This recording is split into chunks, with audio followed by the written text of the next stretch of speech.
and welcome to the First Parent workshop for the Thriving Families modules. My name is Kemi Wright and I've been an instructor with the Thriving program for the last 6 years, and it has grown and grown since I first started, and it's something that we're really excited about. I'll confess I'm not a parent, but I am an auntie to 4 beautiful kids, and I do have a lot of experience working with children and building their motivation, confidence and competence towards physical activity. So I hope today I can share some tips and tricks with you, and that you get something very practical and some strategies for you to apply with your own children. So the structure of today, we're going to go through why we're here, and we're going to talk about a little bit of theory, particularly around the benefits of physical activity, but also in terms of the determinants of physical activity. So we're going to touch on self-determination theory, which has informed our magic principles, and also we're going to talk a little bit about self-efficacy theory because we've drawn some bits and pieces from there to form our magic principles. Then I'll introduce to you the concept of magic.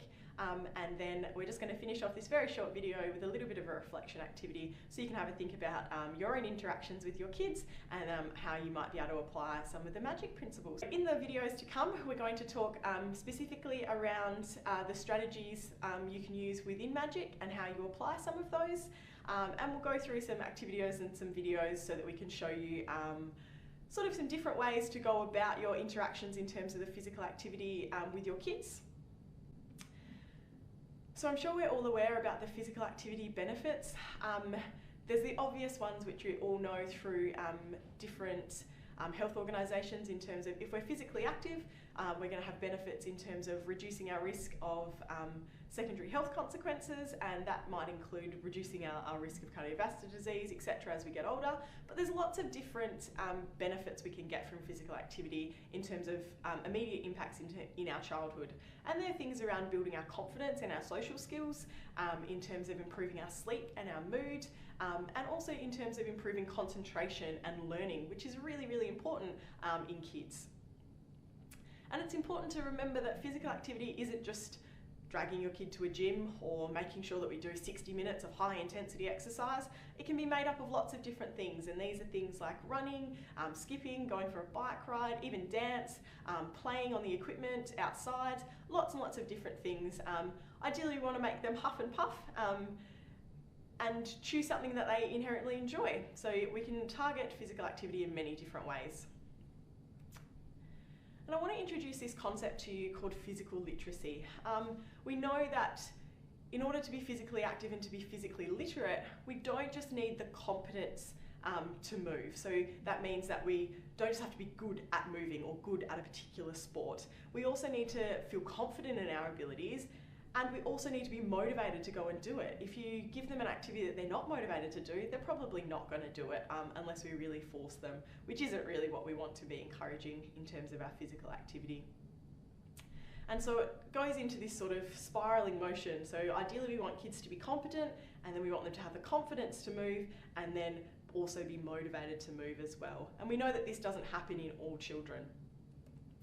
In terms of the big picture and this concept of physical literacy, it's something that sort of came out of Canada, and this idea that if we can get kids to be physically literate and have developed the attributes, the characteristics, the skills, the behaviours that are all related to capacity and also committing to having healthy, active lifestyles sort of long term over the course of their life, with the hope that then if they're physically active and they grow into physically active adults, then they pass that down to their children, and so on and so forth. So it creates this intergenerational cycle.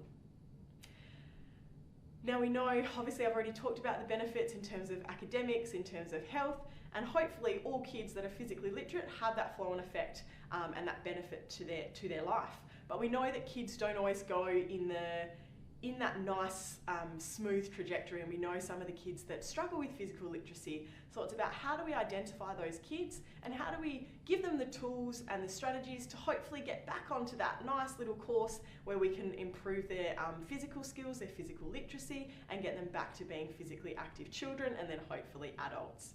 The first phase of Thriving Families, we took 120 children. We had 60 children that we knew had difficulties in terms of their movement skills, and then we had 60 children that were typically developing. And we looked at a whole range of things that we thought might affect their ability to be physically active. So you can see on the physical side, we looked at things like their cardiovascular fitness, and we did that through a treadmill test. We looked at their levels of strength, and we did that in 3 sort of different ways. We looked at if we constrained their movement so that they just bent and straightened their leg against resistance. We looked at them doing sort of more functional movements but supported with machines. And then we also looked at them moving sort of in free weight or body weight exercises to see if there was a difference there.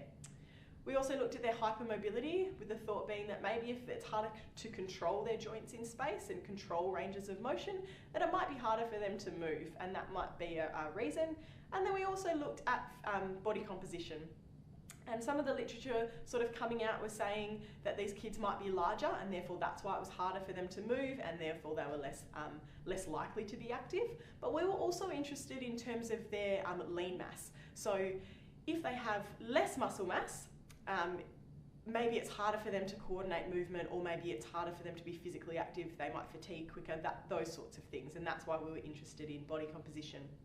We also looked at their physical activities, wearing a nice little accelerometer on their waist, which tracked their movement throughout the day.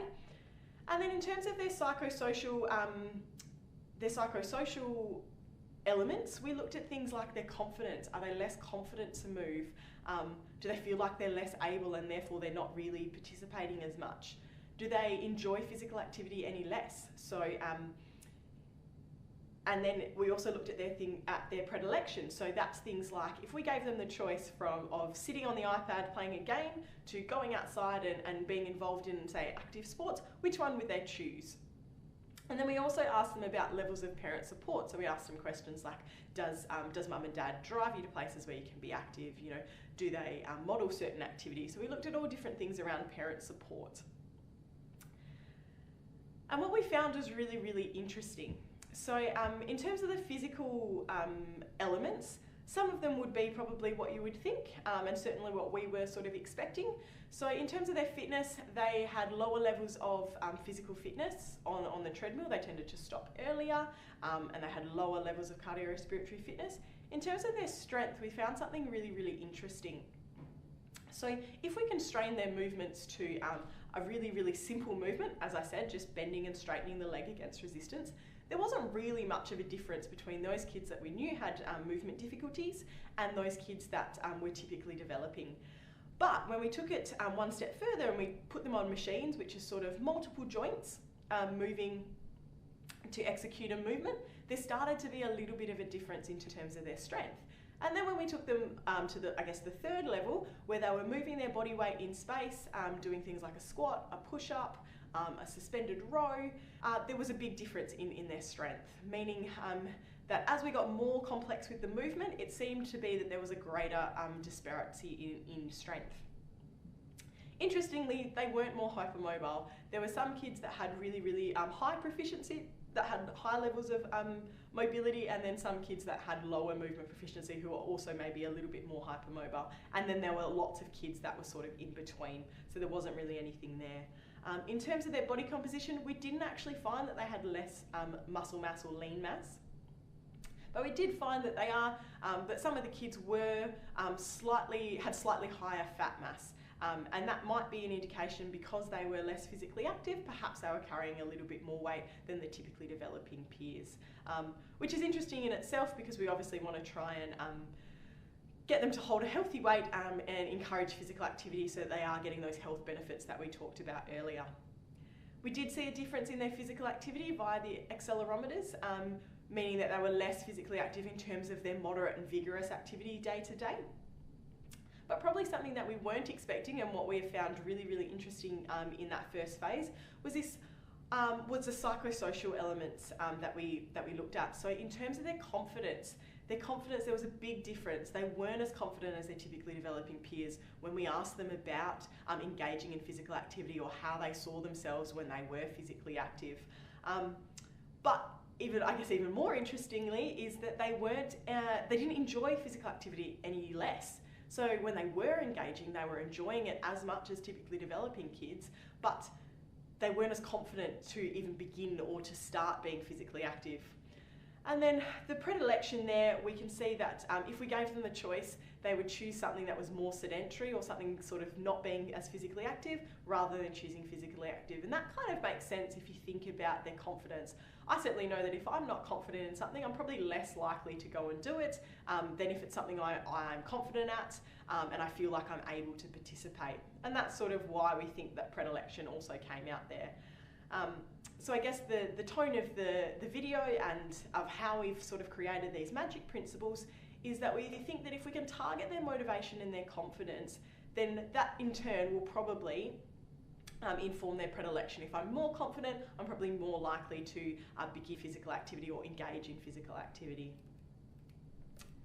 So what is the big picture? Well, we sort of had that model from the Canadians. You can see it there on the board, that there's lots of things that create a physically literate individual. So there's things like the knowledge and understanding. We obviously want to target their motivation and their confidence. And then there's that sort of dark blue circle there that you can see, that's physical competence. Now, hopefully within Thriving, the actual Thriving program, the instructors are working on those elements of competence. So if there's a particular skill or if your child is lacking in strength, we're hopefully targeting that and building all of those things in the Thriving program. And the home fun activities that you'll get during the program is designed to target that physical competence. In terms of the motivation and confidence, that's where these magic principles that I'm going to talk about very shortly come in, and they're going to draw very heavily from self-determination theory and also some parts from self-efficacy theory as well. And then in terms of knowledge and understanding, we know that with children it can be quite hard to, you can't sit them down and just say you must understand and you have knowledge around a particular topic. So I guess the way we decided to think about it is if we can upskill the parents and give them some information about building confidence and motivation in children, and also why it's important to be physically active. And we also do the same thing for instructors. Hopefully from all aspects your child is getting these positive reinforcements in terms of motivation and confidence and why it's important to be physically active, so then hopefully the child takes on some of that knowledge and understanding of why it's important. So in terms of our workshop objectives, I really hope that throughout these videos and the videos to come that you get some practical tips and strategies to help improve the confidence and motivation of your children to be physically active. And I hope that you find them enjoyable. If nothing else, I hope that they reinforce all the good things that you're currently doing and that you know that you're on the right track.